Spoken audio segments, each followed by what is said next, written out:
Good morning, evening, afternoon, whatever time of day it is where you're at. Welcome to Collider Dailies. I'm John Aldritz, and I'm joined by a massive Oppenheimer fan. It's Maggie. Number one fan, Maggie Lovett. So on today's episode, we are talking all about the Oscars. We're going to be taking a look at who won what and discussing how that lined up with our own predictions and if we think that maybe somebody else maybe should have won. Judging by the fact that Maggie is so adorned in Oppenheimer merchandise, I think it's fair to say that she is in a pretty good mood about how things went last night. I am in an excellent mood. I am very happy to have woken up in a world where Cillian Murphy is an Oscar winner. It's a very, very great way to start off like the week to my birthday. You know, it was my like early birthday present. An Irish wish, one might say. So yeah, let's just dive right into it. So obviously Oppenheimer won Best Picture, which I feel like this was a foregone conclusion that pretty much everybody was accepting was kind of going to be the case. Mm-hmm. Maggie, I'm assuming that was your prediction. You've got your little chart there. So I brought to you by Letterboxd. Not sponsored, but you know, could be. Could be. Letterboxd. Call us. DMs are open to Letterboxd. We love you. We talk about it all the time. Anyways, so I'm guessing that you predicted that. Yeah. Just to start this off, I will say I got 18 out of 23 of my predictions correct. So most of these I will have been accurate on, except for a few that I was pleasantly surprised by. I don't actually have a count because I didn't actually write them down. My predictions, the only record of my predictions have been episodes of Collider Dailies. A likely story. I've never been like I've never really been the kind of guy to like write down my predictions, just the same as, when March Madness is around, I'm not filling out a bracket. I'm not like, it's not the way that I do things. This was actually the first year I did like an actual Oscar ballot.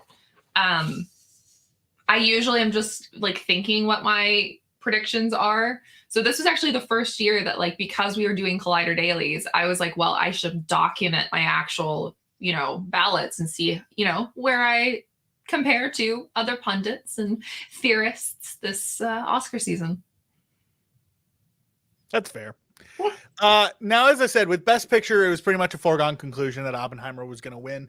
It's one of the, like, talking about this after the fact is a little bit difficult because it's, again, because it was like we all just sort of assumed that was going to be the case. There's not really a lot of analysis that can go into this discussion unless you have something to throw in about why you think it was so deserving. I mean, I think technically speaking, it is a visually stunning film. I think that like the way that Christopher Nolan kind of conceptualized this film, I think makes it head above the rest. I think the fact that the script was written in first person lent itself to a very different style for the performers because it very much centered Oppenheimer and everybody else is kind of like around his, sphere, so to speak. And so I think that a lot of that style that he put into the conception of it then translated onto the screen. And I think that's why a lot of people who maybe weren't big Nolan fans or don't care about war and mayhem really took a shining to this film because it was told in a different way. So I thought that was really interesting. And I mean, the performances in it are also just across the board exceptional. And I think it's kind of funny that, Oppenheimer started out as this film that we were all kind of making jokes about everybody and their brother being cast in. And then to see it end up being the film that got the most, Oscars, the most conversation, the most praise this year was quite fun. I will say, I do think that you might be the only actor in Hollywood that wasn't in Oppenheimer. It's true, unfortunately. Yeah, unfortunately. But you mentioned that you feel like call me if you got and you need everybody in it. Your turn is coming up eventually. I feel like there you go. You pointed out that Nolan's direction is a big factor, or at least probably was a big factor in it winning Best Picture, which makes sense because Christopher Nolan, of course, won Best Director. For the first time. Yeah, which the fact that it was the first time kind of shocked me a little bit because I was sitting there and I could have sworn that he's won before. Nope. Which is insane because when you look at the catalog, had he been nominated before? He's been nominated, I believe, 8 times for various different things, whether it be like for writing, directing, or just like the movie itself. But yeah, has never won. So I'm very glad that he got his moment. He's definitely deserving. And again, I was shocked to hear that it was his first win. I was just like, really? Well, it was so crazy last night. Also, you had the first win for Wes Anderson, who's also been nominated a ton of times, and he won for his short film. Not even for directing, not for writing, just simply for the entire short film. And then he wasn't even there to get his award. So it was kind of crazy to see two heavyweights in the industry finally getting their kind of moment in the spotlight. Arrow Maxwell says, I agree. The way Nolan wrote Oppenheimer was brilliant. It went against the norm of filmmaking. And when you are a genius, you can do that. Yeah. I will say I do certainly think that using the word genius here isn't just throwing that around. I do think that Nolan is a creative genius, and he was able to flex a lot of that creativity and a lot of his skills with this film. And I mean, in my review of the film, I called it a magnum opus. Like, this felt like everything that he's been doing has led him to this film. And like, it's the final, I don't want to say the final stage of his career, because I think from here, he's going to have a lot more creative freedom, I feel like, now that he's not so much, working towards that achievement. And it might give him the opportunity to do more creative things and thinking outside of the box in the way that he did with the script for Oppenheimer. But it is really interesting to look back at his, catalog of films and seeing the little things that led him to Oppenheimer. So someone in chat has pointed out that Emma has said, first time I ever got 23 out of 23. Wow. Thank God I went with my gut and not the trend in some of the THM. Impressive. Congratulations. I will say that I have not, as I said, I didn't record mine, but I know that I'm not 23 for 23.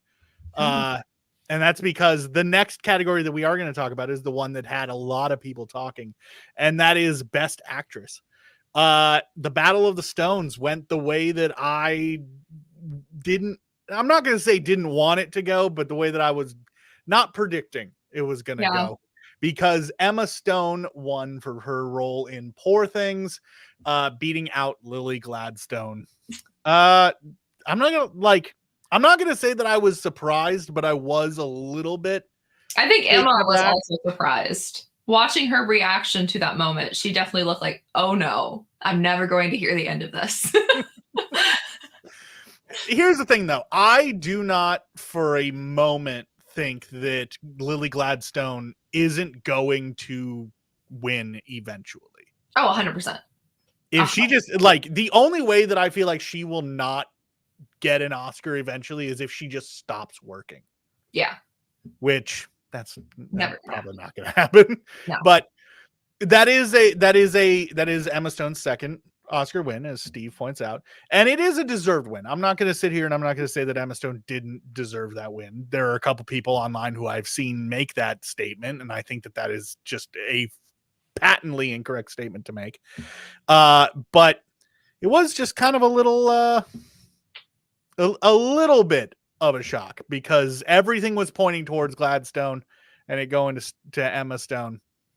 Yeah, kind of caught a couple people off guard. How did you feel about it? Not super great.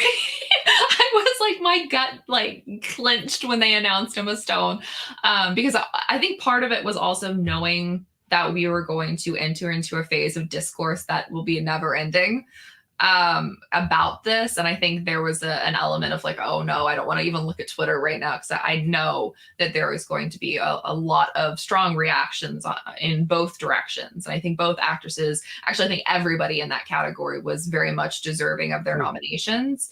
And I think, like you said, and I also said this in my write-up last night, I think Lily Gladstone's win is inevitable. It's just not this year. But I have complete faith that she will continue to give Oscar award-winning performances, and then she will finally win it.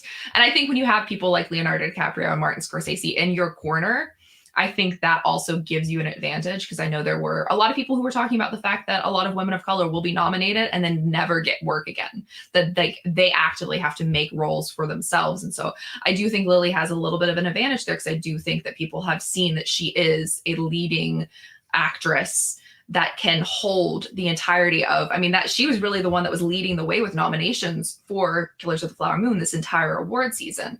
So I think that really gives her, an opportunity to continue coming back to the award shows with these nominations year after year, because it's inevitable that she's going to win one of these years.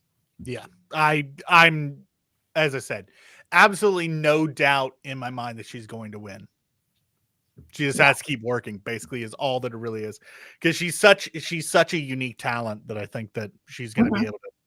She's going to be able to lock it away eventually. Yeah, that new series coming out as well, with Riley Keough, Yeah, that I saw the trailer for, I think twice last night during the Oscars, and I was like, ooh, I feel like that's going to get her some Emmy buzz and some SAG buzz. So I definitely think we will continue to see her at award shows. Maybe she should start pre-planning for an EGOT. There we go. Get her on Broadway. Get her on stage, and then get her doing something musical. There we go. I think it could happen.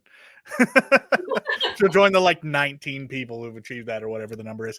On the flip side of that, though, we've got Best Actor, which again, this one was another one where there were a couple of options, but it was, unlike the Battle of the Stones, it was a lot less close, and that is Cillian Murphy, of course, won Best Actor. Yes. I feel like his prime competition in this was Paul Giamatti, but ultimately he was able to pull it out, and he got his win. As Scotty D points out, I'm not 100% sure if this is correct, so don't quote me on this, but Cillian Murphy was the first Irish-born actor to win Best Actor.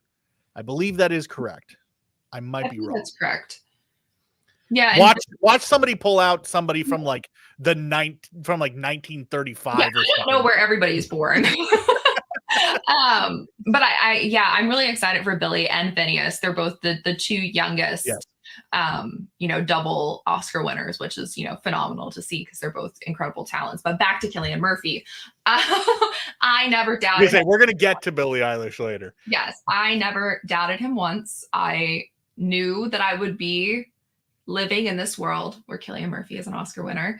And I think, as I said here on the show, I think once they started pivoting their, award season narrative to, he's been giving performances for the last 20 years that should have been getting recognition, and he's finally getting his moment. I think that helped continue to endear him to the Academy voters. And I think there was a lot of, fun bite-sized moments about him throughout the award season that also helped a lot. His love for cheese is very well known. And I think the fact that he is very humble, and he seems very appreciative, and he seems to genuinely recognize just how important that this title is in the acting community, has gone a long way to make him a fan favorite from not just people watching movies, but people making movies.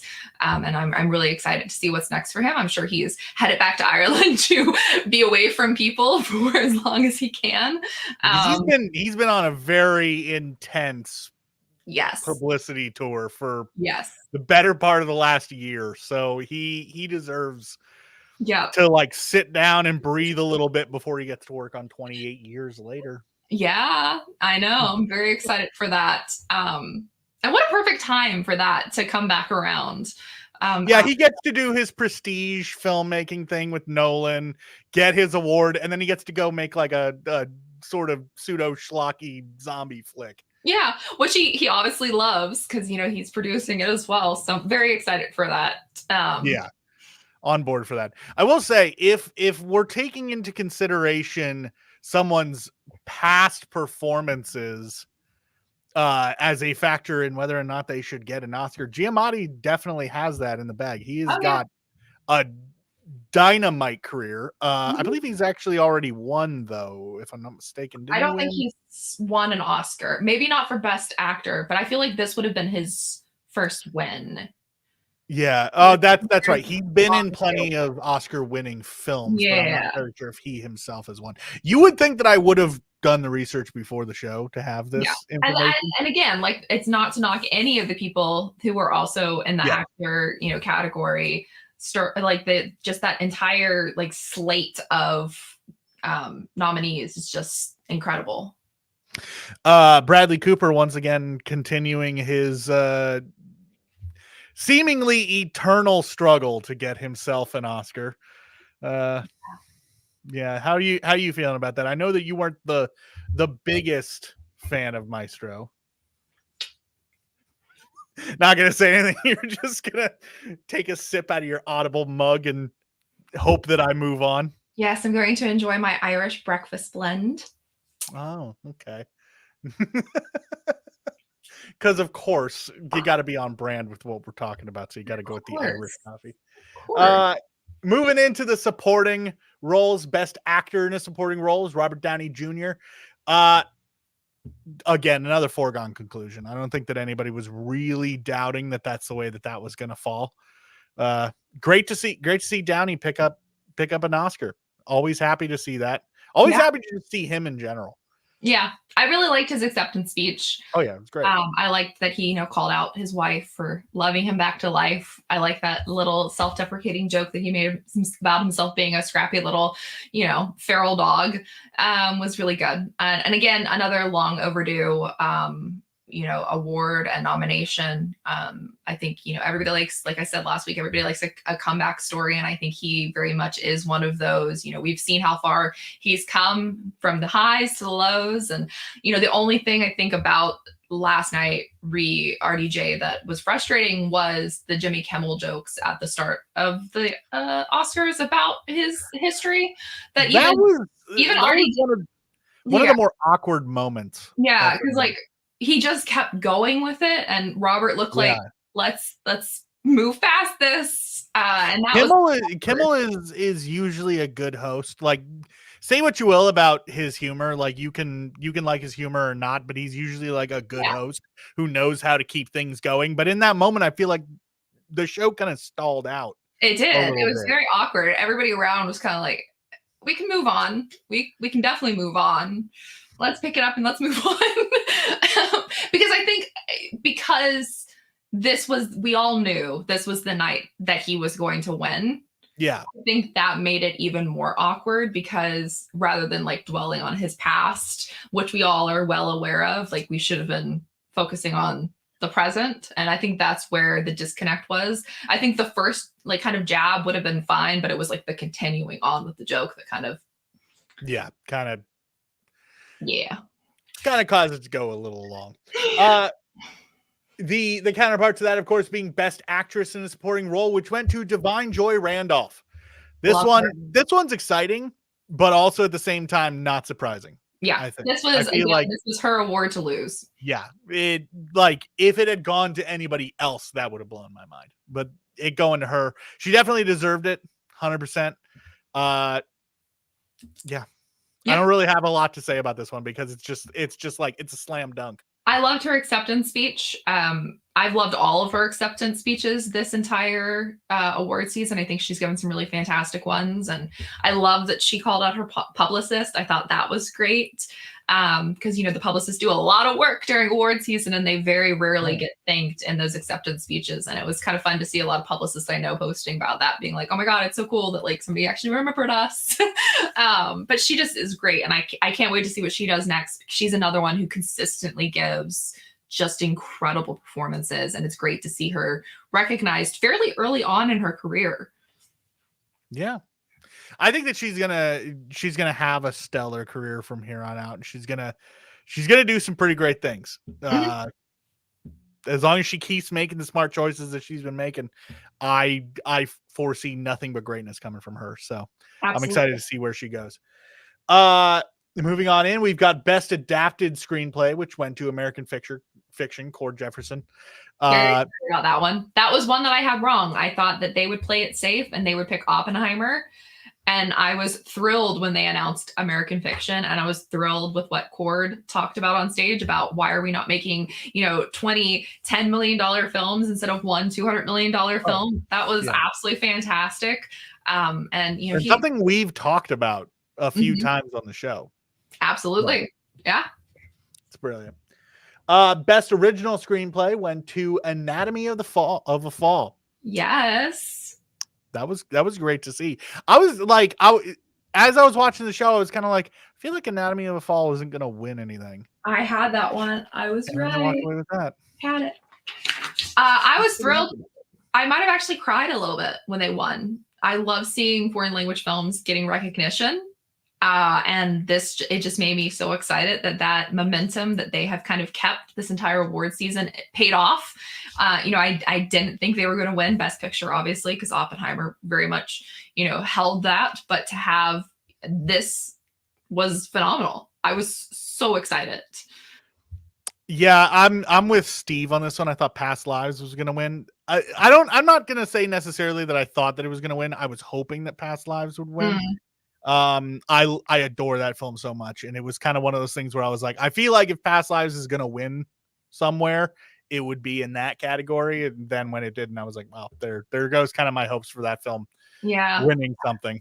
I do think it kind of goes back to what I talked about last week, where Sandra Hüller being in 2 films that were nominated for Best Picture, I think gave the film she was in quite the advantage, because people were watching them more closely than they may have been if it was just nominated for Best Adapted Screenplay or even just Best Director. I think that gave it a bit of an edge. And there's also so much good dialogue and Anatomy of a Fall. Like, there are so many funny moments, and there's so many great monologues and just really good human moments that I think that was why I was like, this is the one for me. Even if the Academy gets this wrong, this is the one for me. I think it, and even though like I love the holdovers and all of that, like I do think it was just, yeah. Speaking of international features, let's talk about Best International Feature Film, which went to The Zone of Interest. There you go. Wow. I didn't expect you to pull out the book. I have But yeah, so that one, Best International Feature. I feel like this was one that it was kind of like a slam dunk no-brainer. Like the other ones, I haven't seen all of them. I've watched a couple of the ones that are on the list, but not all of them. I've seen Perfect Days and I saw The Teacher's Lounge, but I hadn't seen the other 2. But yeah, Zone of Interest, I feel like that was the one that was going to be pulling out a win. And as soon as it pulled out that win, I was like, okay, I'm glad that it got something. Yeah, same. I love this. Great acceptance speech, great kind of moment for more international films, foreign language films, getting these powerful moments. And this film has stuck with me since I watched it. Just absolutely haunting. And I was really glad that for this film, it also got sound, because the sound in this film, that's what stuck with me and haunted me since watching this. So I'm very glad. I hope more people go and watch it now that, it's gotten Oscar buzz. I'm sure. Yeah. Yeah, I'm sure that it's gonna get a ton more eyeballs on it. And I'm just thrilled that 2 German language films have won back-to-back for international feature. So the power. Look at that. Casey Supersonic 1 says favorite winners last night were The Boy and the Heron for Best Animated Feature and Godzilla -1 for Best Visual Effects. My favorite thing last night was seeing the team's reaction when Godzilla -1 won Best Visual Effects. Just watching that team get so hyped and so excited with their little Godzilla figures, like cheering their heads off. That warmed my soul. I was so happy to see that. Also, that movie was my number 1 movie of last year. So of course, like I was excited to see it win. Yes. I'm also glad that for Godzilla -1, they gave them more time with their acceptance speech. I was so worried. I mean, they did ultimately start playing the music at the end, but I was really worried they were going to cut them short. And I was glad that they just kept letting them read what they had prepared, which was great. I love seeing that film. That was fantastic. Toho better give them more money to make more movies. I'm right there with you, Arrow. I think that we need to get like a Godzilla -2 and or a Godzilla +1. I don't know how that would work out, but I just want to see more stuff from that team because I think they do a fantastic job. And if they make more Godzilla films, great. If they make something else, I'm still going to be there to watch it. Yeah, so let's just real quickly rapid fire through a couple of the other ones here. Let's go through the ones that are already talked about. Best cinematography, Hoyt van Hoytema. I always mispronounce that. Did I get even remotely close? Close enough. Okay. For Oppenheimer. Yeah. Obvious. He was an best, obvious one. Ludwig was an obvious one for best original score. Like that was obvious. I was pretty happy to see him win that. The best original song, What Was I Made For, from Barbie by Billie Eilish and Phineas O'Connell. We already touched upon that. Yep. That's pretty exciting. I feel like that it was either going to be that or I'm Just Ken. Yeah, I had I'm Just Ken on my ballot because I just felt like that was where they were going to go because it is the more fun song. But I was really glad that I was wrong. Yeah. What do you think of the performance of I'm Just Ken last night? So fantastic. I love that they had Slash. Like yeah, that I didn't expect that. I was like, oh my God. And all of my friends being like, you really are just like some like 50-year-old dad trapped inside of a woman's body. Who doesn't like Slash? You would be surprised. But I loved everything about that performance. But I will say to those of you who were out here acting like it's a surprise that Ryan Gosling can sing and dance, this man was at Mickey Mouse Club at the age of 13, singing and dancing. This is his bread and butter. He was made to be a performer. The fact that he doesn't do more is lucky singing and dancing in his career. That Ryan Gosling chose to do acting and not singing. I'm just surprised he doesn't. He also has a band, guys. Come on. Yeah. Best costume design, Holly Waddington for Poor Things. Best sound went to The Zone of Interest. Pretty awesome. Best original score, we already talked about that one. Ludwig Göransson took that. Best live action short film, The Wonderful Story of Henry Sugar. There's a Wes Anderson win for us.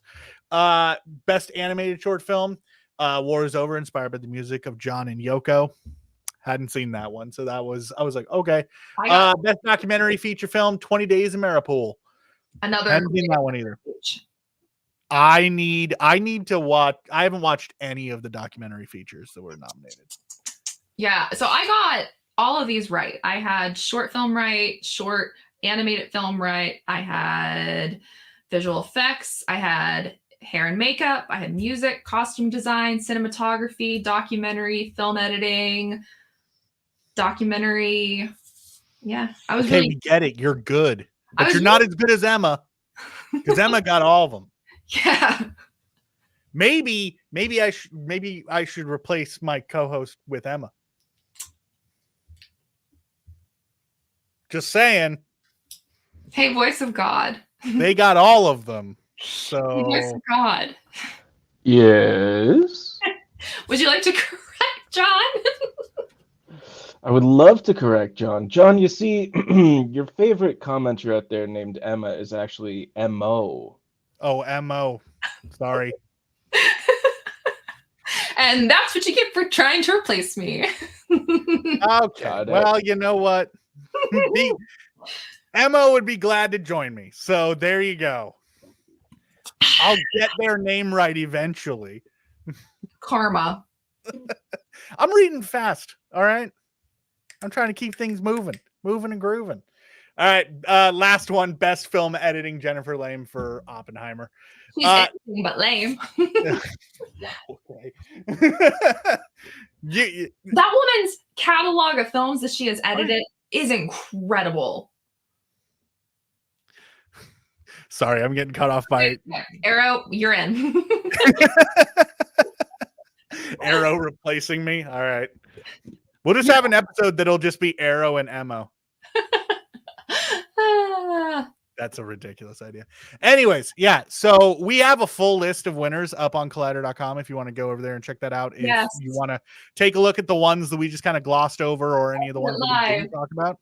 By me. Yeah, Maggie was the one who wrote it. So definitely hop over there and check that out. Maggie, do you have anything coming down the pipeline that you want to plug?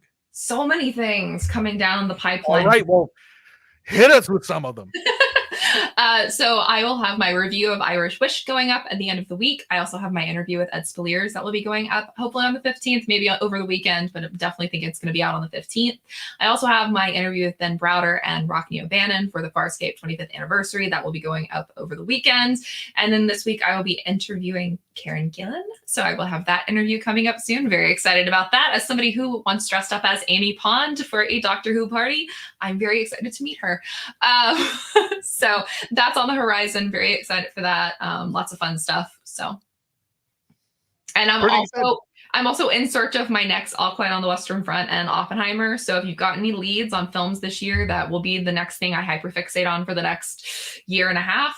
It's only March. You'll find one. I know. I didn't get Oppenheimer until July. Admittedly, All Quiet on the Western Front I'd had for 2 years before it actually came out. So, like, we'll be there. But I'm in search of it because I feel hollow right now. I'm clinging to the Oppenheimer win this week, but I'm feeling. Speaking of Oppenheimer, I got a question for you. Yes. Your background there. Mm-hmm.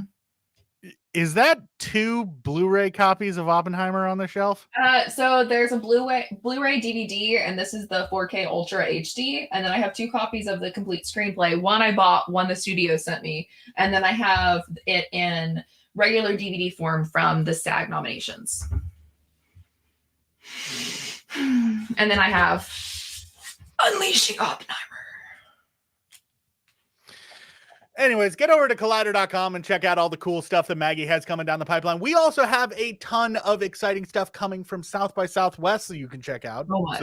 So much from that. Like, holy crap, a lot of interviews, there's a ton of reviews going up. It's all just a whole bunch of great stuff from that. Go over there, check that out. Also, if you missed it, on Friday, we had a episode of Ladies Night come out where Perry sat down and talked with Millie Bobby Brown. So get over there and check that out if you have not already. As I said, just go to collider.com, check out all of our articles, check out everything that we got going on. And we'll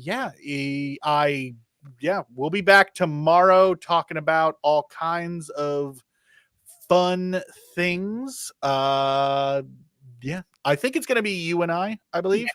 With everything going on for South by Southwest, this week's schedule is weird. But we'll be back tomorrow. So same bat time, same bat place. Until then, I hope you have a wonderful rest of your day, and we'll see you next time.